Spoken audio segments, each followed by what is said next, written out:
Bonjour à tous, on se retrouve aujourd'hui pour la lecture du chapitre 4 de Célestar. Chapitre 4, 88. Sujet F34, phase d'adaptation. Bellara était choquée par ce que son subconscient venait de lui montrer. Elle ne comprit pas tout de suite la signification de cet atroce cauchemar. La jeune femme était morte dans ses bras, tuée avec froideur par un redoutable inconnu.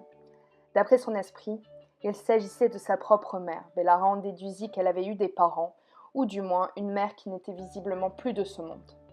Elle ne put s'empêcher d'éprouver de la tristesse. Elle n'avait aucun souvenir de sa famille, mais le fait de savoir qu'ils avaient pu souffrir la rendait malheureuse. Elle se demanda alors ce qui avait bien pu pousser cet homme à commettre l'irréparable. Un meurtre effroyable et en plus de sang-froid. Elle balaya le visage masqué de son esprit. Les souvenirs qui rejaillissaient dans ses rêves étaient impitoyables, violents, et la jeune fille se surprit à les maudire. Au fond, son amnésie était peut-être une bonne chose. La personne qui était derrière tout ça voulait peut-être la protéger de son passé, lui donner une seconde chance, une chance de recommencer loin de toutes ces souffrances qui avaient pu être les siennes. Cependant, Bellara n'avait pas oublié l'épais nuage gris qui l'avait pratiquement tuée.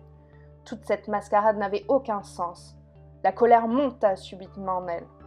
Elle se leva et plongea dans le bassin sans réfléchir, comme pour se laver de cet effroyable songe et des questions qu'il avait soulevées en elle.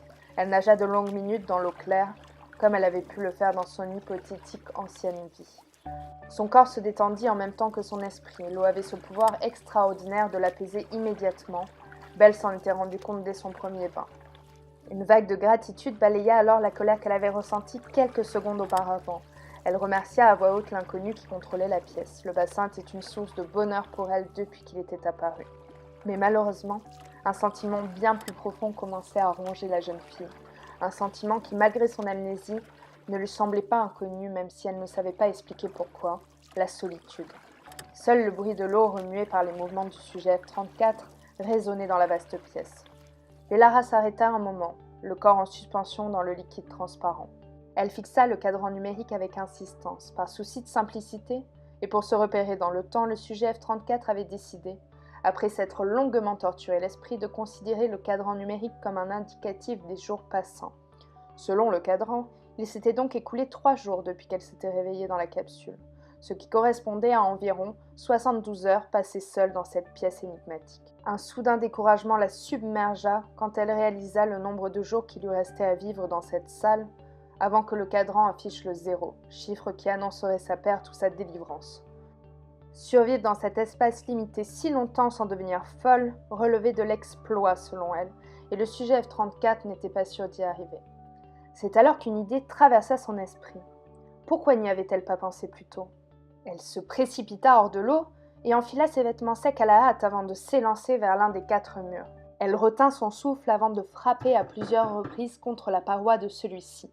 Elle attendit en silence, le cœur battant, mais il n'y eut aucune réponse. Elle frappa à nouveau en mettant plus d'intensité dans son geste, mais les coups se perdirent dans le silence.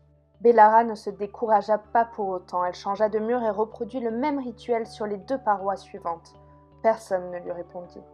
Se pouvait-il qu'elle soit complètement seule, qu'il n'y ait personne d'autre autour d'elle ? Elle s'approcha du dernier mur, remplie d'espoir. Elle ferma les yeux, retint son souffle et frappa fort. Rien. Il n'y avait personne derrière ces murs. Elle se sentait profondément seule tout à coup. La jeune fille s'imagina alors être la prisonnière d'un milliardaire fou, désireux de torturer des humains en toute discrétion. Elle se laissa glisser le long du mur, rongée par l'abattement, et tomba lourdement sur le sol. Elle n'allait pas tenir ici, sans réponse et sans compagnie. Qu'allait-elle faire ? Qu'allait-elle devenir ? C'est alors qu'elle entendit un bruit lointain, étouffé, un son presque inaudible. Elle se releva d'un bond et colla son oreille contre la paroi du mur. Son cœur s'arrêta de battre dans sa poitrine. Était-ce le fruit de son imagination ? Bellara sentit de petites vibrations au niveau de sa joue. Il y avait quelqu'un juste là, à quelques mètres d'elle. Elle cogna la paroi avec force pour s'assurer qu'il s'agissait bien d'un être humain et pas d'un mécanisme électronique lié à la pièce. La réponse ne se fit pas attendre. Le sujet F34 éclata de rire. Une joie indescriptible la submergea. Elle n'était pas seule. Elle en fut profondément soulagée. Maintenant, il fallait qu'elle réussisse à communiquer avec cet individu, chose qui n'allait pas être facile. Tout en réfléchissant, elle continua de cogner contre la paroi du mur comme si elle avait peur de perdre le contact fraîchement établi. Animée par une vive euphorie, Bellara ne se rendit même pas compte du changement de pression atmosphérique qui s'opéra dans la pièce. La température chuta imperceptiblement et une pluie diluvienne s'abattit sur la jeune fille. Elle ne comprit pas tout de suite ce qui était en train de se passer autour d'elle, mais elle remarqua rapidement que le niveau de l'eau du bassin montait à une vitesse alarmante. À ce rythme-là, la pièce serait bientôt totalement submergée et Bellara ne tarderait pas à se noyer. Le temps lui était compté.